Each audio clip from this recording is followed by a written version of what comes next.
What's going on, people?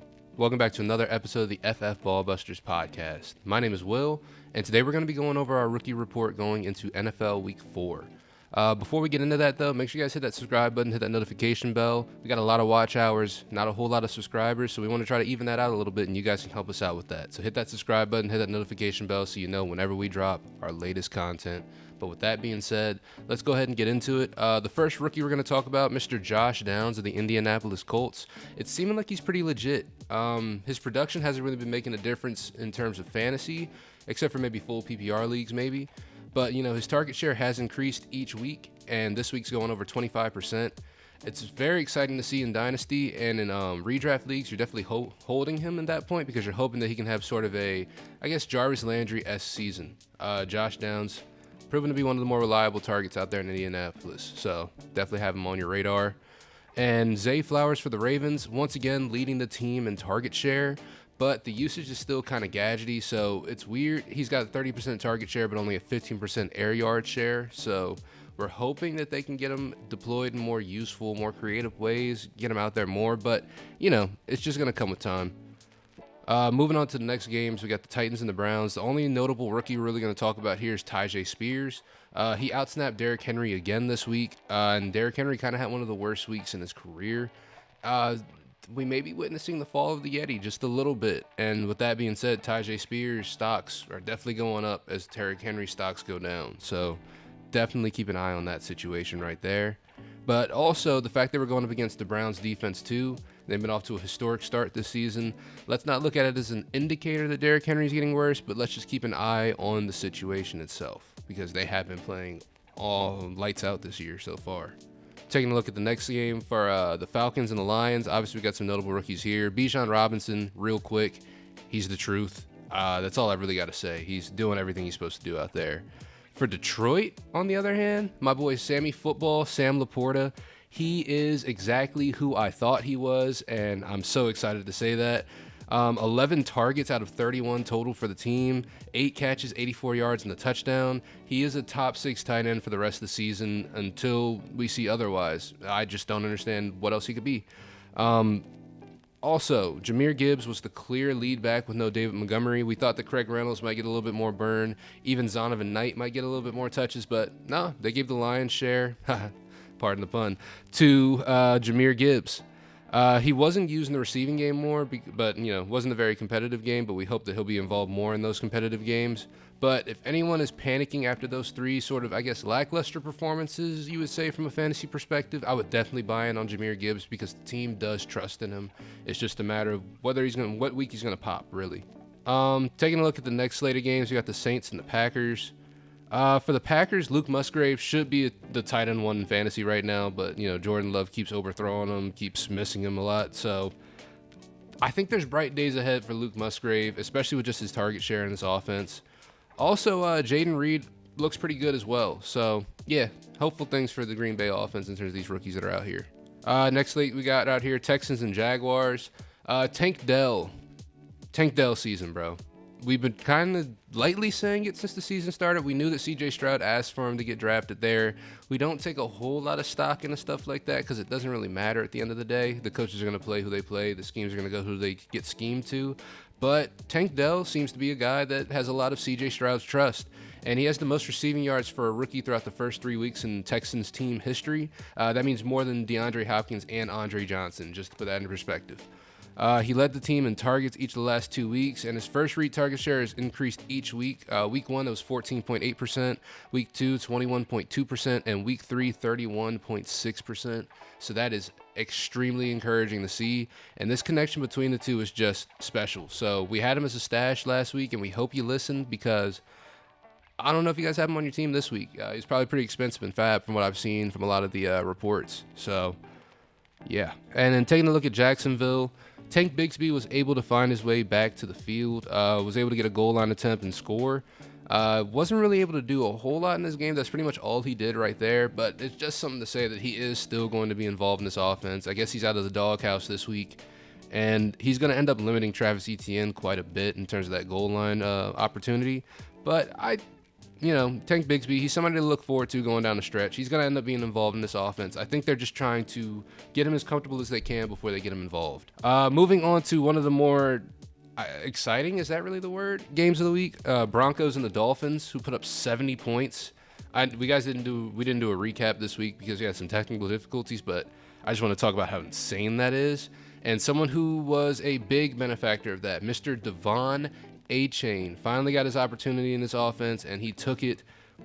4 touchdowns, over 200 yards from the line of scrimmage in terms of production. Devon A-Chain is looking like he's at least a flex play the rest of the way. I'm not sure how they're going to utilize him going forward down the stretch because he is a smaller guy. Raheem Mostert is also playing extremely well, so it's no chance that Raheem Mostert's sitting either.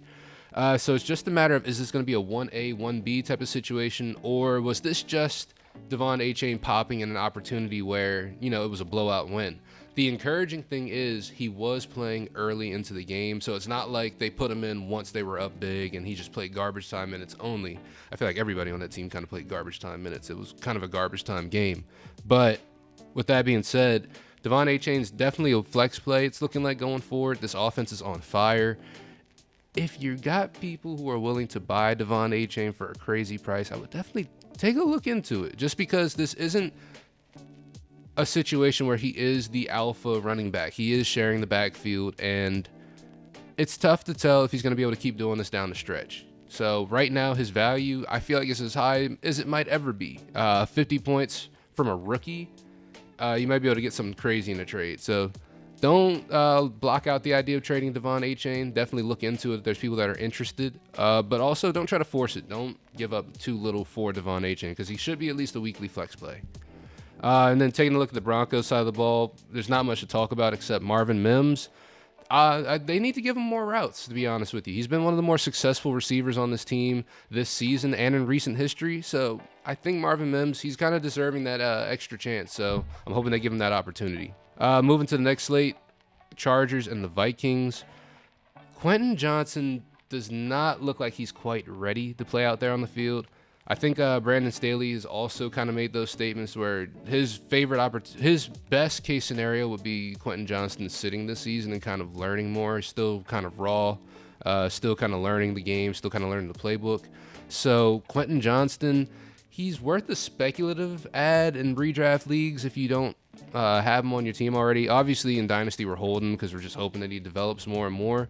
But I'm not sure if Mike Williams going down is going to be beneficial for QJ. I think it's more of a Josh Palmer opportunity. So I'm not saying that, QJ's dead in the water, but it's something to keep an eye on. He may be better down the stretch, but at least for right now, Josh Palmer's going to be the guy. So QJ, we're holding him in Dynasty. Redraft, speculative, maybe. I'm not sure. It depends on how much room you got on your team, to be honest. And then taking a look at the Minnesota side of the ball, Jordan Addison is still running routes behind KJ Osborne, but it's encouraging the fact that he ran, 44 out of 55 routes and was targeted 7 times. The Vikings eventually are going to figure out that this guy is better than KJ Osborne. I don't know what's taking him so long either, but it's going to end up happening at some point. Bills, Commanders, I wouldn't worry about Dalton Kincaid. His routes run were still very encouraging. It was just the production that didn't match up with it. So there's nothing really much to say more about this game in terms of rookies. Looking at the Panthers Seahawks, Charbonnet's usage is starting to increase a little bit, and he looks really good as a runner. And, Kenneth Walker, of course, is the one to have for fantasy purposes right now.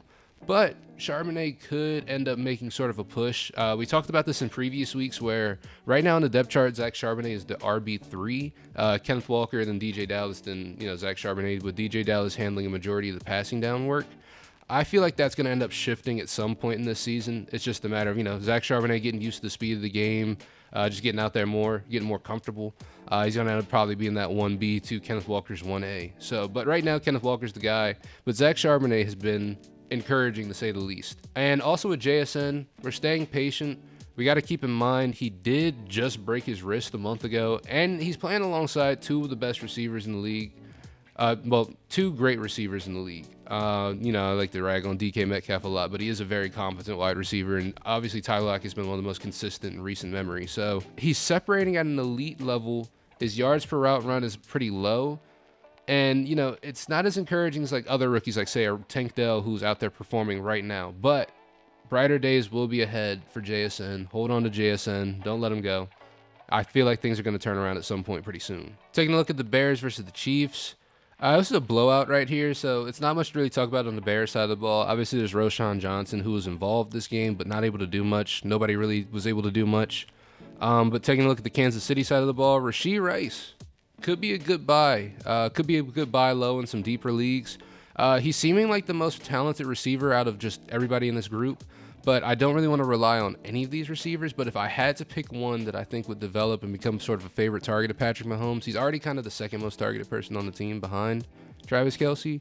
That would be Rashee Rice. So I'm buying low on him, hoping for the best. I'm not optimistic because this Chiefs team is just too tough to predict in the passing game unless your name is Travis Kelce. But Rashee Rice, I think worth a speculative add in some deeper leagues. All right, next game with a notable rookie. We got the Rams and the Bengals. Obviously, we got Puka Nacua, who came back down to earth in this one, but it kind of goes to show how good he is because people are complaining that he only had 5 catches for 72 yards as a 5th-round rookie.